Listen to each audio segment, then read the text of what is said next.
Incoming transmission.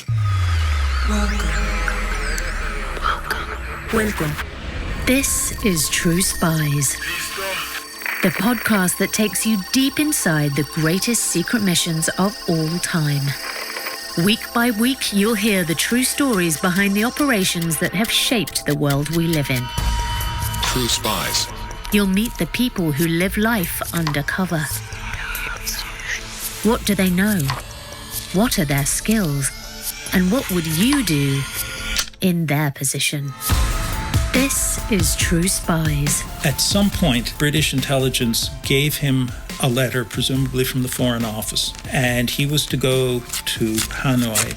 He had written a number of articles about the situation in Vietnam that referred to all sorts of named people, and a particular general did not like the way he was described in one of the articles, and a message was got to Graham Greene: do not leave Saigon, do not leave there, especially at night, because they will come for you.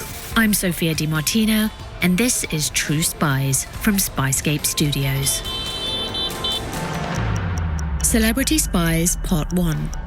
The Dangerous Edge of Things.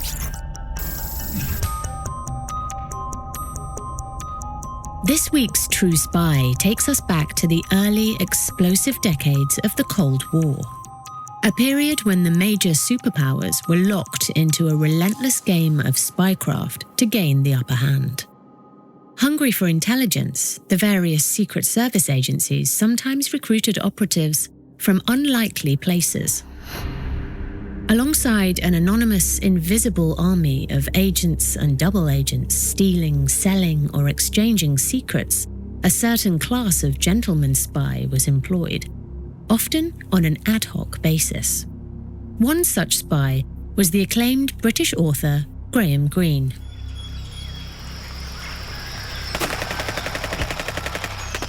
The year is 1955. The French have almost lost control of the region known as Indochina in Southeast Asia to insurgent communist forces led by the charismatic Ho Chi Minh, a region listeners will know better as Vietnam. Fearful of losing their precious colony for good, the French have persuaded British and American governments to support their efforts to defeat the nationalist forces. It is into this dangerous and ever-changing geopolitical furnace that Graham Greene arrives in the early 1950s, under the cover story that he was writing articles for the US publication Life magazine. He had to go to all sorts of dangerous places where undercover people were operating. In reality, Greene was carrying out a series of missions for the British intelligence agency MI6. However, Greene had officially resigned from MI6 in 1944. So why was he now back, risking life and limb for his country, engaged in propping up a cause, French colonialism, for which he had little sympathy? The answer is as complex as the man himself. In this week's episode, we get under the skin of the best-selling novelist and travel writer and discover why this particular gentleman spy liked to take himself to the dangerous edge of things. Most of his books are set in what some critics call Greenland, an impoverished, seedy, almost depressive landscape, usually not in the first world. In those impoverished places, there is an urgency about human affairs.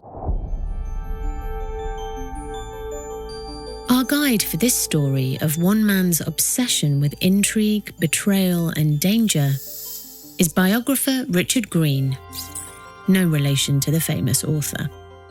Graham Greene was born into upper-middle-class privilege in 1904. His parents were moderately wealthy. His father's family had connections to the famous Greene King Brewing Company, but it was his mother's lineage that offered a better prediction of things to come. She was second cousin to the acclaimed author of Treasure Island, Robert Louis Stevenson. Greene's father was headmaster of a boys' boarding school in Berkhamsted. The other boys at his school immediately mistrusted Graham Greene and assumed that he must have been placed there as a spy by his father. He was probably revealing their secrets to him and getting them all in trouble, and so he was bullied. It was this harsh confrontation with childish cruelty that framed Greene's sensibilities as an artist till his dying day. Greene soon developed manic depression, a condition we now refer to as bipolar disorder, which afflicted him for his entire life. So much so that as a young boy, he began to self-harm, an obsession that reached its peak when he went to Oxford University. Carrying with him a revolver he stole from his older brother, legend has it Greene would often take himself off to play Russian roulette alone. But death was not to come so easily.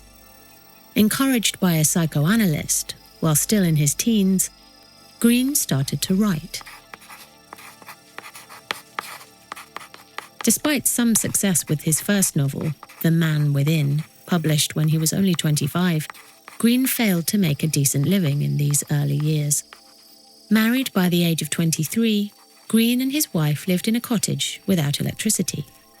Desperate for cash, he turned to the closest thing he had to a family trade: spycraft. His uncle, Sir Graham Greene, was an associate of Churchill and had a hand in the founding of naval intelligence. His sister Elizabeth was in MI6. Her husband, Rodney Dennis, was a very senior figure. I think he was head of station in Paris, which is a huge appointment. What I'm getting at is that there's like half a dozen spies in that family. After several attempts to be recruited, Greene finally came to the attention of MI6 after he published an acclaimed travel log, Journey Without Maps. The book details the 21-year-old Greene's trip to Liberia in West Africa in 1935, where he was investigating rumoured modern slavery practices carried out under the jurisdiction of US rubber companies. Impressed with his courage, vast areas of the region were genuinely still uncharted at this time, and his ability to extract information from unusual sources, Greene was enrolled in MI6 in 1941. True Spies fans will be fascinated to learn that Greene's handler at the agency was none other than Kim Philby, the same Kim Philby who went on to defect to Russia as part of the Cambridge Five, the notorious cell of Soviet agents who infiltrated the very heart of the British establishment during the Cold War. Philby, who by then was already sending intelligence to Moscow, posted Greene to Sierra Leone in 1942, where he was to set up his first official mission as an MI6 operative. But before he went, Greene needed training in spycraft. The usual stuff, how to make secret ink out of bird droppings, and all that language we get in John le Carré. And he also learned code books. Code books interested him a great deal. Greene was also taught how to set up agents, censorship, and the safe use of telephones. He was instructed in interrogation techniques, a practice he employed only once and loathed. From the get-go, Greene was something of a mischief maker. On one occasion, he tried to convince MI6 to fund a brothel, which he argued was an excellent location to lure foreign officials and garner intelligence between the sheets. His request was denied. In reality, Greene's time in Sierra Leone was mostly spent monitoring the movements of the German Navy. His role was important enough because with the Suez Canal closed, a lot of shipping had to go south, and Freetown was an important port of call. And so he would be on the lookout for industrial diamonds, which were contraband. He didn't really find very much in that way. Also looking for spies who might be aboard the ships passing through. Greene was now establishing himself as a writer and adventurer forever drawn to the most threatening places on Earth. It was at the dangerous edge of things, a phrase taken from the author Robert Browning, that he returned to again and again to describe where he felt most at home, where he would seek out the characters who would inspire his greatest work. These dangerous foreign places were where he would go to both lose and find himself again and again. Anything, it seemed, to stave off the suicidal boredom, as he described it, that was always waiting in the shadows. After about a year and a half, he was recalled to London. Back home, Greene returned to a more humdrum lifestyle and a marriage that was already failing. Still in need of regular work, he continued working for MI6's Section 5.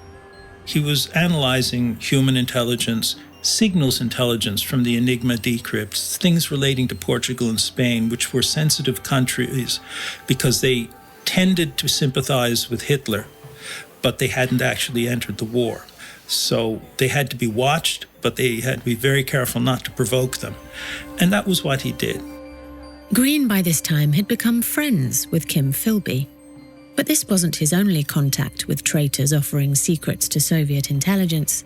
While stationed in London, he befriended John Cairncross, who would eventually be unmasked as the last member of the Cambridge Five. He and Greene struck up a conversation on a train where Greene spotted him reading one of his books, and they became very good friends. Cairncross was delivering to the Soviets all sorts of information from the Enigma decrypts, and they were trying to keep the Enigma decrypts unknown to the Russians, because if they lost that source, if the Germans ever picked it up, it would change the direction of the war. Greene seemed to be drawn to these complex characters, men often classed as traitors, broken reeds clawing their way towards some kind of redemption. It was easy to see the link between these real-life traitors and the characters that populated Greenland. The Philby connection is perhaps most visible in Greene's script for the 1949 classic film noir, The Third Man. Considered by some to be the greatest of all British movies, The Third Man is set in post-war Vienna, a city controlled by the victorious Allies and the Soviets. The legendary film actor and director Orson Welles plays Harry Lime, a racketeer peddling faulty drugs to the poorest and most needy of the city's population. After the first two Cambridge spies, Burgess and Maclean, broke cover and defected, rumours started to circulate that Philby had tipped them off. The authorities suspected there were not 2, but 3 double agents embedded in British intelligence. Philby, when questioned, was asked whether he was the third man. He strenuously denied the accusation, but many were quick to make the connection between real-life treachery and the plots of Greene's stories. Was Greene simply writing down what Philby had told him? How much did our writer-turned-spy really know about his fellow agents and their turncoat activities? Some people started to speculate as to whether Greene was in fact one of them, another recruit to the Soviet cause. These rumours would follow him wherever he went. Then, in 1944, Greene suddenly announced he was quitting MI6. His reasons for leaving certainly present bad optics. He left almost exactly at the moment of D-Day, and there was a year of the war yet to fight. So you have this very trusted intelligence officer who's handling material relating to 2 large neighboring countries. And the person he's working with is later known to be the worst of the defectors, Kim Philby. It didn't look good. So what was going on here? And for a time, I entertained the notion that maybe Kim Philby tried to get Greene to come over, and rather than do that, he resigned. Well, that's the noble explanation. But perhaps the truth is more mercenary. Greene may have formally turned in his badge, so to speak, but this was most likely to allow him to exploit a lucrative deal offered to him by a Hollywood studio. For what is now known, and has only really come to light in recent years, is that Greene never really left MI6. He remained on the books. In fact, he remained active with British intelligence to the end of his life. If he was a Soviet agent under suspicion, it seems like an odd choice to keep him on the books at MI6, unless he was being played by the very people he sought to betray. As I said, the truth is complex. It's at this point that another important player in the Graham Greene story walks into his life. Alexander Korda. Like Greene, Korda straddled the worlds of entertainment and espionage. He was a Hungarian who had a very nasty experience of the fascist regime there and was briefly imprisoned just before Hitler's time. And so he fled the country and became a very big deal in movie making. Korda produced The Third Man, and the two men became firm friends. And once he got to England, it was quite clear that he was working with all sorts of influential intelligence people. There's a thing called the Private Detective Agency working out of the Cabinet Office, and he was involved with that. And as the years went by, he did many jobs for them. Some of Korda's missions involved Greene himself. There was one occasion when he and Greene were on his private yacht filming the coast of Yugoslavia, and they had a great cover story. He was a film producer. What else would a film producer be doing except filming? So the idea was not to get B-roll, they call it. It was to look at gun emplacements and strongholds along the shore in case of military confrontation. It's clear that Greene was drawn to intelligence work for the sheer thrill and fascination it offered him. But there were also more practical motives. One of the things Greene liked was that the payment was in cash, and he referred to it as a large currency allowance, because remember, there were currency controls in place at the time, and SIS could operate without regard for that. But to know Greene is to know that there was always more than one thing calling him to any of these adventures. While he loved money, and tax-free money most of all, a gentleman spy like Greene would never be so vulgar as to let it be his only reason to seek out the dangerous edge of things. Which brings us back to Vietnam.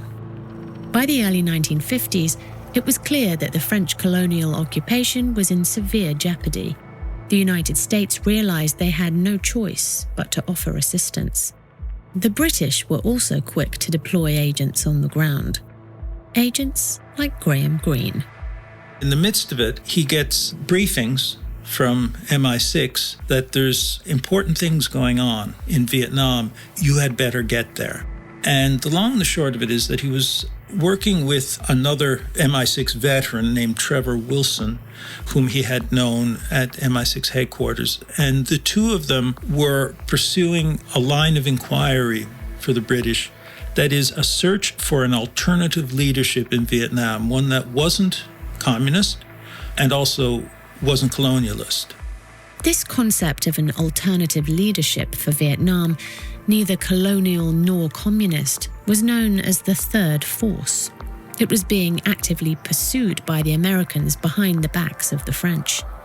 Why? Because to the US intelligence operators, it was clear that France was on a losing streak. By early 1954, they got themselves into a terrible battle at a place called Dien Bien Phu, where they constructed a kind of fortress. And the Vietnamese General Giap had figured out how to defeat these tactics, and hidden artillery blew the place to pieces. And they conducted a siege of the French until they surrendered. This horrible defeat for the French led to peace talks in Geneva, which were advantageous to Ho Chi Minh, but it resulted in the partition of the country, which remained in place, I think, till 1975. What we now know is that British intelligence were also interested in exploring the concept of the Third Force. Greene's mission, then, was not just to find out as much as possible about US strategy, but to explore other options potentially favourable to the British. Between 1951 and 1955, he made multiple trips to the troubled region, and it was clear that these missions were at the behest of MI6, via his old friend Alexander Korda. In a letter to his lover, Catherine Wolston, he wrote, "The old firm have asked Korda if I will do a job for them." The job he was referring to in such an offhand manner was to climax with one of his most dangerous and unorthodox missions, to seek an audience with Ho Chi Minh, the leader of the nationalist rebellion. On the face of it, Greene would seem like an unlikely candidate for an intelligence operation in Southeast Asia. However, in his memoir, Ways of Escape, Greene describes the deep affection he has for Vietnam and its people. And he'd also found a new distraction: opium.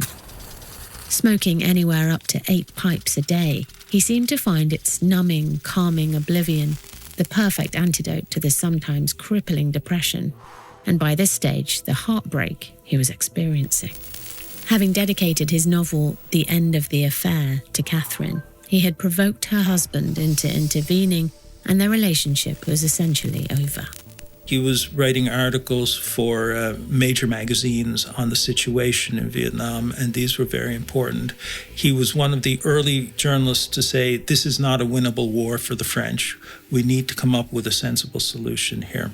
Of course, another thing that was happening in the background was he was building up material and then writing his war novel, The Quiet American, which came out in 1955. And there was one more reason for Greene to embed himself in Vietnam: his religion. In his early 20s, Greene had converted to Catholicism. Initially, he had done this to facilitate his marriage to a devout believer. After a trip to Mexico in the late 1930s, where he had witnessed firsthand the persecution of Catholics at the hands of the communists, he had found himself drawn more deeply to the faith, which of course seems at odds with a man willing to publicly flaunt his relationship with a married woman. But that's Graham Greene for you. Something like a tenth of Vietnam at the time was Catholic and had been so for 400 years. So Greene's deep insight into the region, his understanding that a third force was necessary, and his ability as a journalist and travel writer to move freely between the different factions made him an ideal candidate to conduct intelligence for the British. But it was not going to be a smooth ride. The French authorities were quickly onto him. Greene and his fellow agent Trevor Wilson were discovered carrying out covert intelligence gathering. When the French learned of this, they had Wilson removed from his post, and Greene quickly came under suspicion of being a spy, despite his repeated denials that he was only there as a travel writer. By 1955, when he was sent to meet with Ho Chi Minh, Greene had essentially been blacklisted. Added to this, his cover story was also proving hard to sustain. He was not supportive of the French war in a clear way. He didn't think it was winnable. Life magazine was committed to a fairly conservative editorial position, and so in the end, this article that he wrote was spiked. Seen in this light, his trip to meet Ho Chi Minh, the sworn enemy of both French and US regimes, was starting to look like a suicide mission. He made his situation even worse when he suggested that the CIA were responsible for a handful of terrorist atrocities that publicly were being blamed on the Viet Minh, the nationalist forces. The reason the CIA were doing this was, Greene claimed, to justify a full-scale military intervention. His accusations, which appeared in both articles and the thinly veiled fiction of his novel, The Quiet American, had made him persona non grata in some circles. The Americans retaliated by accusing Greene of being a communist. Why else would he be so critical of the occupying forces? The sensitivity to Greene's criticism was exacerbated by the fact that the US attempts to prop up the French regime had clearly failed. The situation for the French had largely collapsed. The United States had initially been reluctant to intervene in Vietnam because Ho Chi Minh's nationalist movement was supported by communist China. Any US involvement could be interpreted as a direct provocation, which could turn Cold War into a hot war. On the other hand, the free world was determined to stop the advance of communism, and a victory by the Marxist forces in Vietnam would represent a major setback in that effort. Which brings us back to Greene and the Catholics. South of Hanoi lay a Catholic diocese in a place called Phat Diem. Although they pledged loyalty to the nationalist regime under Ho Chi Minh, Phat Diem was more like a nation within a nation. It possessed its own 3,000-strong army and had proved to be a powerful force, not always benign, in the region. Remember, Greene had witnessed the oppression of his faith in Mexico during the religious purges at the hands of communists in the 1930s. He was concerned for the well-being of the bishop and his people at Phat Diem should the communists take over. He was also intrigued by the possibility of the Catholics providing the elusive third force. But if he was going to survive and complete his mission, Greene had to ingratiate himself with what remained of the French occupation. Otherwise, they could bar him from entering the country, or worse. And it took a long time for Greene to get back in the good books of the French. The question remains as to why the British wanted Greene to meet with Ho Chi Minh at all, and as pertinent, why he accepted the mission. It seems that the British motivation for sending him was quite simple. Rumours had been circulating that as Ho Chi Minh had got older, he had lost his grip on power and become more of a figurehead. Were he to die, there could be important repercussions for US and British plans. It was vital then that Greene assess the state of the communist leader and investigate whether there was any truth to the rumours that his power was waning. The second reason was personal. The Catholic purges in Mexico still haunted him. He was there to seek assurances from Ho Chi Minh that should the communists be victorious, they would not harm the Catholics. Ho Chi Minh was not always a communist, and in a lot of ways, he could have been a friend to the West if American policymakers had been more sensitive in the mid-40s. He reached out many times to the Americans, going back to the end of the First World War when he wrote to, I think, Woodrow Wilson. By the time Greene reached the major seaport of Haiphong in the communist-controlled north, he could expect no such goodwill from the nationalist leader. Indeed, he could expect no guarantee of a response to his request for a meeting. Every day that he spent waiting for an invitation, he was increasingly at risk. He was at the dangerous edge of things once again. If he was identified as a British spy wandering around Haiphong, it would take him very little for someone to do him in. And of course, once he got to Hanoi, he had no protection whatsoever. It was just him and the goodwill of his hosts. Greene was clearly a marked man. And he was such a hot potato that the papal representative in Hanoi wouldn't meet with him. You know, he could have been knifed in the street. If he was identified as a spy, or if the French finally had too much of him. Isolated, lonely, and in danger, Greene nonetheless decided to stick things out. Finally, the invitation came. He was brought into the presence of the old man, Ho Chi Minh. What followed next remains undocumented to this day, bar a few sketchy details. And he sat down and had tea with the old man and handed him the letter. Greene barely spoke of the incident, and the contents of the letter remain a mystery, still protected by British intelligence protocols. I can offer a guess what was in it. It was a proposal for the relief of the Catholics in the north, possibly something that offended the French, because Ho asked the question, what will the French think? And that's about all we know about this mysterious episode where Greene was sent as a courier to one of the important figures of Asian history in the 20th century. With no other account to guide us, we can only speculate as to what was in the letter and what, if any, effect it had on Ho Chi Minh's plans. When he returned from Vietnam on that occasion, he wrote 3 articles for the Times of London, but he specifically said that I can't tell you what occurred in the conversation. So he described Hanoi, he described the war, he described Ho Chi Minh's personality and his political position, he described the setting, going to the meeting, but what was said he explicitly couldn't repeat.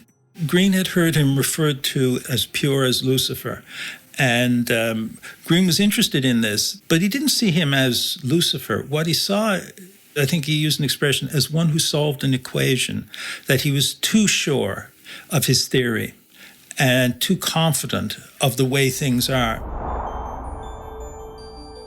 That was the last time Greene went to Vietnam. While it's tempting to see Greene's involvement with British intelligence as just an elaborate escapism from his fraught home life, this overlooks the fact that he was a man driven by strong political principles.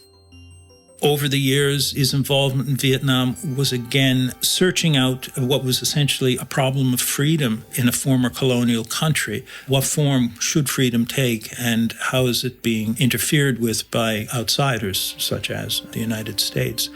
He had quite strong beliefs in human rights and in democratic process. And in another way, I mean, there was a religious element in that. And this mixture of motives between a personal urgency and a moral compass led him to places where most of us wouldn't go. But the question of his politics, and more pressingly his loyalty to Kim Philby and others associated with the highest forms of treachery, was going to come back to haunt him. After his defection, Philby penned a memoir called My Silent War. The foreword was written by none other than his old friend and colleague, Graham Greene. Comparing Philby's devotion to his cause to that of Catholics persecuted under the reign of Elizabeth I, Greene provoked an uproar. And by suggesting that loyalty to a friend trumped loyalty to a nation, he was sure to provoke enemies old and new into condemning him for good. Even supporters of Greene, including that other celebrated spy-turned-author John le Carré, had no time for Greene's attempt to rehabilitate a traitor.